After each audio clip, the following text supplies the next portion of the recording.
Le podcast Déclic comprend les transitions pour vulgariser, ouvrir la réflexion et surtout donner envie d'agir. Bonjour et bienvenue dans le podcast Déclic, comprendre les transitions, un podcast qui explore les coulisses des transformations humaines, numériques et environnementales des organisations et des individus. Et aujourd'hui, on a le plaisir d'accueillir sur notre podcast Alexandre Stourbe, brand ambassadeur de Tomorrow Theory, qui accompagne dans l'anticipation et l'intégration des grands enjeux du futur du travail et des ressources humaines pour vous permettre de mieux attirer, développer et fidéliser vos talents. Alors aujourd'hui, Alexandre, on voit que les talents ne cherchent plus seulement un bon salaire, mais un alignement avec leurs valeurs, une flexibilité aussi réelle et des opportunités d'évolution, un sentiment d'utilité. Quels sont, selon toi, les grands enjeux que les entreprises doivent anticiper pour rester attractives auprès d'eux? Bonjour déjà, merci de m'accueillir sur le plateau. Alors, il y a plusieurs grands enjeux et on voit que le monde évolue très vite. Juste pour en revenir, on parle aujourd'hui d'un monde qu'on appelle banni. Donc, c'est fragile, donc en anglais, c'est brittle, anxiogène, non linéaire et incompréhensible. Et donc, dans tout ça, on voit un monde qui évolue extrêmement vite et on ne sait pas trop où est-ce que ça va. Et il y a quand même quelques grands enjeux qu'on voit quand même arriver dans la société et qui vont venir impacter le monde du travail. Mon premier enjeu, bien évidemment, on ne peut pas y couper et on est aujourd'hui dans un lieu qui représente la technologie, c'est l'intelligence artificielle. Donc, l'impact de l'intelligence artificielle dans le monde du travail, bah, il y a un vrai sujet. Ouais, On en reparlera après. Il y a le sujet de la santé mentale. Alors, c'est pas nouveau comme sujet, bien évidemment. Ça date de post-Covid, mais ça continue encore à être assez prégnant dans les entreprises et c'est un enjeu aussi des entreprises à aller sur ces sujets-là et à exploiter ces sujets-là. Le sujet de la transition écologique, on l'oublie là depuis, je trouve, depuis 2 ans, on oublie un peu le côté écologique. Et alors, ça revient de temps en temps parce qu'on parle d'intelligence artificielle, donc on dit que l'intelligence artificielle consomme, alors qu'en réalité, il y a aussi d'autres enjeux de transition écologique. Il y a le sujet de l'intergénérationnel. On le voit, population vieillissante en France, 1,6 de taux de fécondité pour la France. Donc, a priori, on aura de moins en moins d'actifs. On va devoir travailler de plus en plus tard et on aura de moins en moins de jeunes qui seront formés et qui arriveront sur le marché du travail. Donc, c'est comment repenser aussi le marché du travail autour de cela. Et puis, un gros sujet qui est pour moi un méta-sujet dans tout ça, c'est le sujet des compétences et comment l'entreprise va s'en sortir pour comprendre les compétences de demain et de quoi elle va avoir besoin demain. Donc, comment vont cohabiter les générations, les jeunes, les moins jeunes, et puis donc aussi comment les ressources humaines peuvent-elles repenser leurs pratiques pour mieux développer les compétences dans un contexte, comme tu dis, qui s'accélère, qui évolue très rapidement? Alors, pour les RH, je trouve c'est une vraie difficulté parce qu'on leur demande beaucoup de choses. On leur demande déjà, d'une, de pouvoir travailler sur ces sujets de compétences. De deux, de pouvoir imaginer les métiers de demain par rapport à une évolution du monde du travail et puis à des métiers qu'on ne connaît pas aujourd'hui. Quels sont les métiers dans mon entreprise qui vont émerger demain? On leur demande d'avoir une dimension de transition écologique, de responsabilité sociale et donc environnementale. On leur demande de travailler sur l'intergénérationnel, donc de mixer ces générations. Et on dit qu'on a 4 à 5 générations qui vont travailler au sein même de l'entreprise, avec des générations, parfois on est sur du grand écart entre les générations Z, voire alpha, qui vont arriver dans quelques années sur le monde du travail, et puis les générations X, on voit un énorme gap, donc on leur demande aussi Ils n'ont pas cela. forcément les mêmes envies, qui sont sur les mêmes enjeux en plus, ou certains qu'ils ont aussi en commun. Alors, moi, je considère que chaque génération, en fait, réagit de la même façon. Simplement, elle a pas été élevée dans un même contexte. Mais chaque génération a besoin de reconnaissance, chaque génération a besoin de travailler, chaque génération a besoin de discuter avec des gens, etc., etc. Donc, en fait, pour moi, je stigmatise pas en disant les vieux, la génération X, ils sont has-been. De toute façon, ça les embête de travailler. Enfin, c'est pas que ça les embête de travailler, mais ils sont plutôt has-been. Et l'IA, c'est pas pour eux. Et la génération Ce Z, serait un leurre de le considérer comme ça. bah, très souvent, on rentre les gens dans des cases et on dit que les vieux sont dans cette case-là. Et puis la génération Z, la jeune génération, elle est technophile, c'est cool, mais elle n'a pas envie de bosser. Donc en fait, on stigmatise dans l'entreprise ces générations, alors qu'en réalité, tu as des jeunes qui se comportent comme des vieux et tu as des vieux qui sont jeunes dans leur tête, qui sont capables de s'adapter.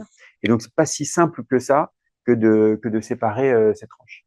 Et donc, il y a un vrai enjeu et on demande beaucoup de choses à la fonction RH dans l'organisation. en termes de responsabilité. Et pour moi, le principal axe ou principal enjeu de la fonction RH, c'est de choisir ses combats.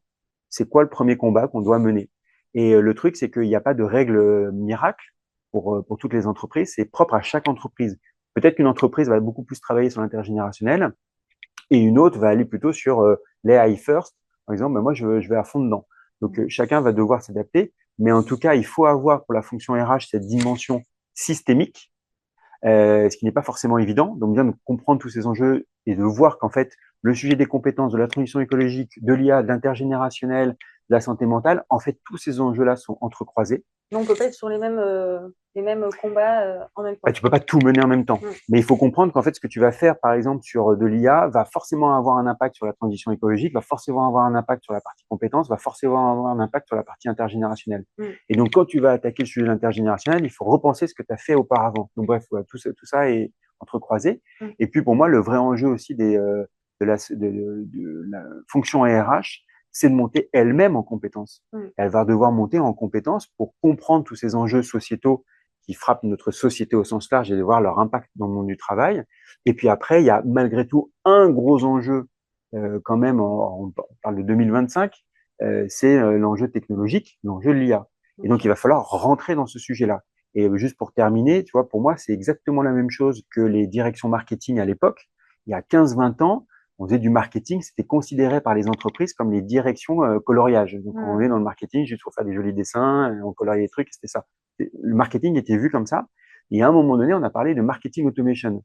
Bah, autant te dire que les directions marketing ont dû s'adapter et développer de nouvelles compétences plus techniques, alors qu'à la base, c'est pas un métier technique, mais des compétences plus techniques pour appréhender justement ces nouvelles technologies qui venaient frapper le métier du marketing. Les RH, c'est la même chose.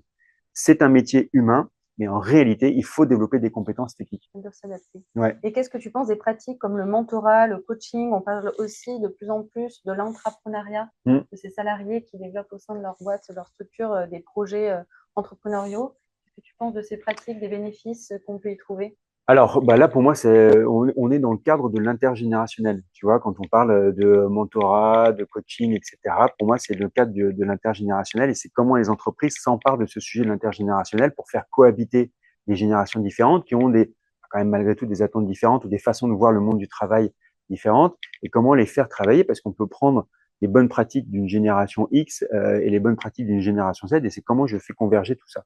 Donc, le reverse mentoring, le coaching, etc., sont des dispositifs qui sont favorables justement à développer, à permettre aux salariés déjà de se mélanger, c'est bête, hein, mais parfois à l'échelle de grandes entreprises, ils se mélangent pas, donc déjà de se mélanger et en plus de ça, de développer de nouvelles compétences et de tirer profit.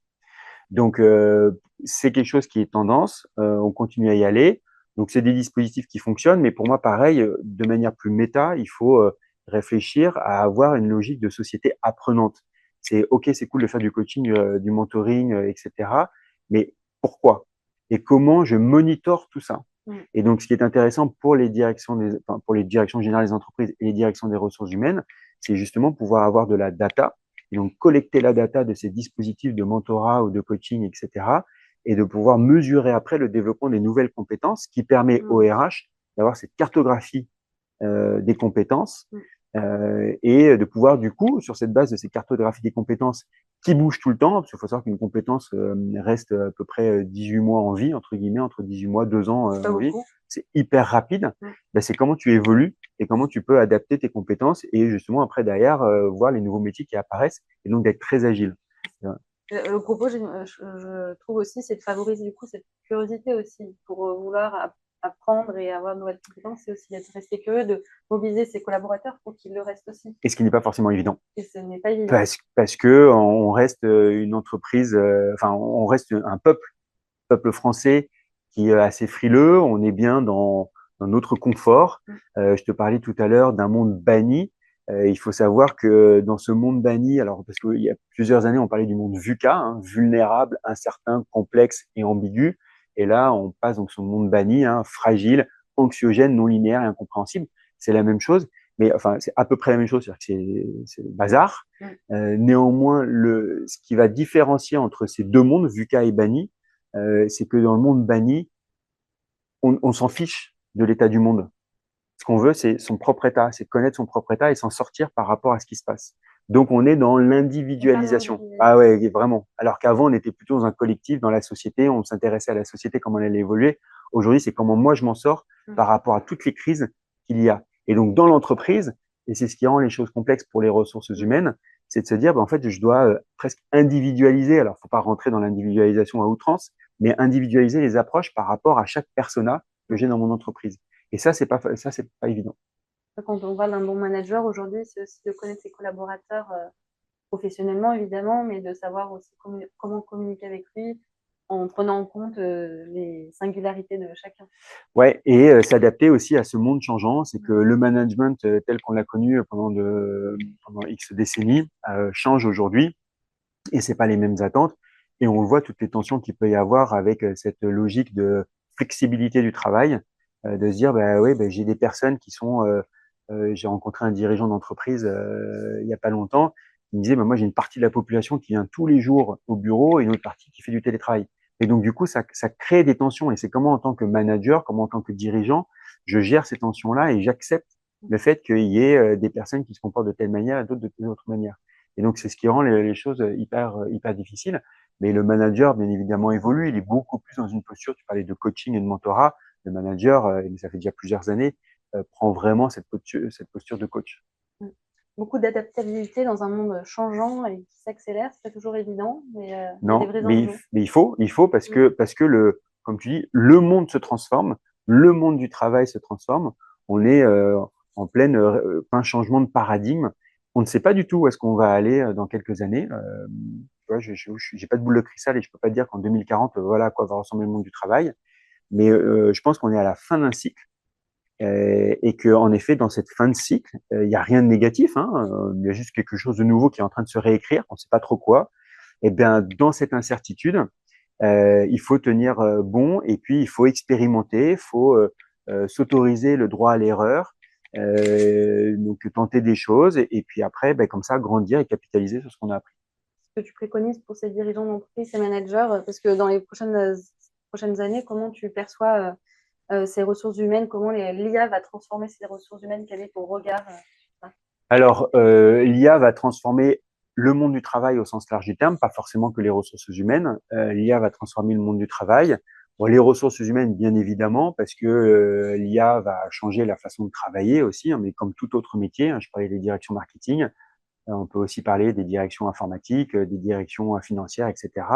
L'IA va changer notre rapport au travail. Ce que j'entrevois, et en tout cas ce qu'on voit en 2025, c'est que d'un point de vue individuel, l'IA permet de gagner du temps. Très certainement, tu utilises l'IA de ton côté, je l'utilise aussi quotidiennement.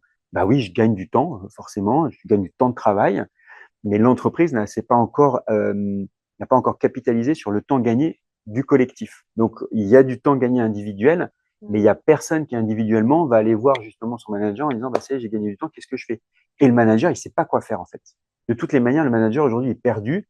Il est compressé entre une direction générale qui lui donne une directive dans un contexte économique compliqué, et puis après, une population qui a besoin de flexibilité, d'équilibre des vies, etc. Et donc, le manager ne sait pas comment collecter tout ce temps gagné et ne sait pas quoi faire à ses salariés qui augmenter leur productivité. Donc, l'IA va changer, bien évidemment, a notre déjà rapport au temps. commencé Bah, à ça a déjà changer commencé, bien sûr, ça a déjà le monde du commencé. travail. Après, si on pousse le trait plus loin, justement, si on se projette 2040-2050, à quoi ça peut ressembler? Moi, je pense que, tu vois, dans une semaine classique, si ce que je fais aujourd'hui en 5 jours, je peux le faire en 2 jours parce que je suis couvert d'IA et je suis un salarié hyper augmenté, ce qui est possible. Hein. On parle même de Neuralink et tout, donc tu vois, on peut aller vraiment assez loin. Donc, ok, je suis un salarié augmenté, ben, je vais bosser que 2 jours par semaine finalement, mais je garde la même productivité sur 2 jours par semaine que celle que j'avais en 5 jours par semaine. Et le reste du temps, qu'est-ce que je fais? Bah, je peux être à la semaine de 4 jours, flexibilité du travail. Et donc, du coup, j'ai une journée où bah, je bosse plus. En fait, je suis passé à la semaine de 4 jours. J'ai une autre journée, je vais être sur de l'apprenance. Donc, je vais pouvoir me former, discuter avec mes collègues, aller explorer de nouvelles parts de marché, etc. Et puis après, le 5e jour, bah, peut-être que toutes les compétences que j'ai, je vais pouvoir les donner à des causes sociétales, à aller m'investir dans des associations, à aller m'investir auprès d'organismes pour les personnes âgées. On peut imaginer plein de choses. Et donc, ces compétences-là, parce que je suis tout aussi productif pour mon entreprise qui m'emploie, elle est capable de me payer le même salaire, sauf que je produis que 2 jours par semaine, mais je produis tout autant. Et le reste du temps, derrière, ben, j'exploite de nouvelles choses. Donc, société apprenante, donc j'exploite des nouvelles parts de marché. Donc, potentiellement, je peux ramener encore plus de productivité à mon entreprise.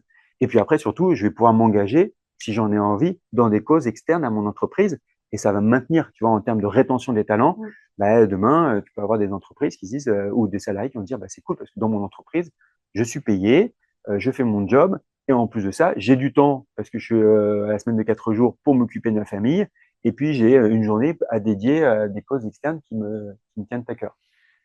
Oui, donc plus de temps pour développer, dégager de la valeur ajoutée, pour permettre une vie équilibrée, vie pro, vie perso, et puis peut-être arriver vers une société encore plus vertueuse. On espère. Voici le propos Ouais, aujourd'hui. on espère.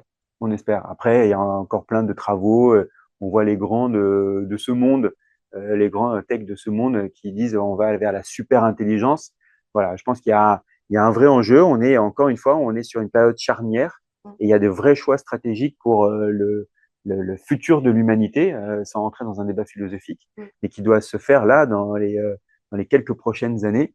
Donc j'espère que ça sera dans un monde vertueux et qu'on ne deviendra pas des ouvriers à la chaîne de l'intelligence artificielle. L'intelligence artificielle, c'est bien et c'est très apprenant et ça sert beaucoup, mais en plaçant l'humain toujours au cœur de tout ça, c'est important dans notre Ouais. société. Et c'est un peu schizo, alors je réouvre le débat, mais tu vois, on dit placer l'humain au cœur des organisations dans un monde qui est de plus en plus informatisé, où on parle que de data, on parle que d'applications, on parle que de digitalisation et on parle d'intelligence artificielle. On veut placer l'humain au cœur des organisations. Mais oui, j'y pense. Et moi, toutes mes conférences, je termine toujours par cette image-là. Il faut se souvenir d'un vieux, enfin, vieux, relatif, il date de 2003, d'un film d'animation qui s'appelle Wall-E. Donc le petit robot qui nettoie la planète Terre qu'on a absolument polluée, du coup nous êtres humains. Donc on est parti dans l'espace le temps que les petits robots nettoient la planète pour nous. Et nous on devient tout gros, complètement assisté par l'intelligence artificielle, rivés devant des écrans. C'est ce qui se passe en réalité aujourd'hui, tu vois, un peu, si on pousse le trait. Et à un moment donné, dans Wall-E, je l'ai revu il y a pas longtemps avec ma fille, il y a deux petites nacelles qui s'entrechoquent, et en fait, deux êtres humains qui disent, ah, en fait, on peut se parler directement, et puis on a des jambes pour marcher alors qu'on n'a plus l'habitude de marcher et tout. Et donc, ils réapprennent à vivre humainement dans un monde digitalisé. Peut-être qu'on en arrivera là, très certainement, on va prendre conscience de ça. Et ce sera l'occasion d'en reparler. Merci beaucoup, Alexandre, Avec pour plaisir. nous avoir partagé ton expertise et ton retour d'expérience aussi sur des récits, des nouveaux imaginaires. Merci beaucoup et à bientôt sur Déclic.